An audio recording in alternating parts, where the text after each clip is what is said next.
Magandang araw at welcome sa ating YouTube channel. Sa video na ito, pag-uusapan natin ang pantig o silaba, pati na rin ang kayarian ng pantig. Ang pantig o silaba ay isang unit ng tunog na binubuo ng isang patinig o kambal patinig at isa o mahigit pang katinig. Bawat patinig na a, e, i, o, u ay isang pantig. Samantala, kailangan ng bawat katinig ang isang patinig upang maging pantig. Dagdag pa, may isa lamang patinig sa bawat pantig.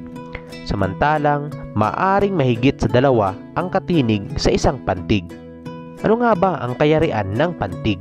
Alinsunod sa sinundang paliwanag, ang pantig ay maaaring binubuo ng isang patinig, o isang katinig at isang patinig, o dalawa o mahigit pang katinig at isang patinig. Sumusunod ang mga kayarian ng pantig sa pasulat na simbolo at kinakatawan ng P ang patinig at ng K ang katinig. Narito ang ilang mga halimbawang salita at ang kanilang kayarian. Bibi, katinig-patinig. Ok-ok, patinig-katinig.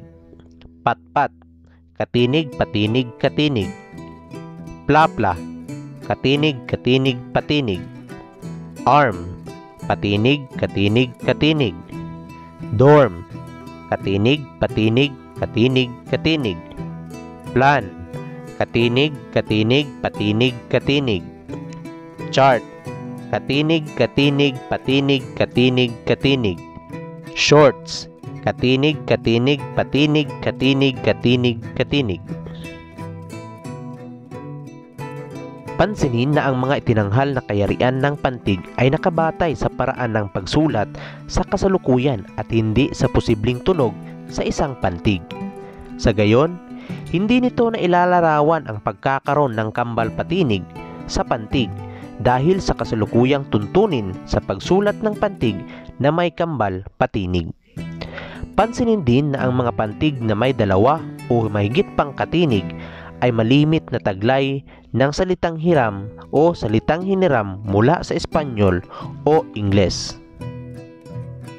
Sa susunod na video, pag-uusapan naman natin ang pagpapantig ng mga salita. Paano nga ba pinapantig ang mga salita? Pwede kayong magbigay komento patungkol sa mga salita na gusto ninyong pantigin natin.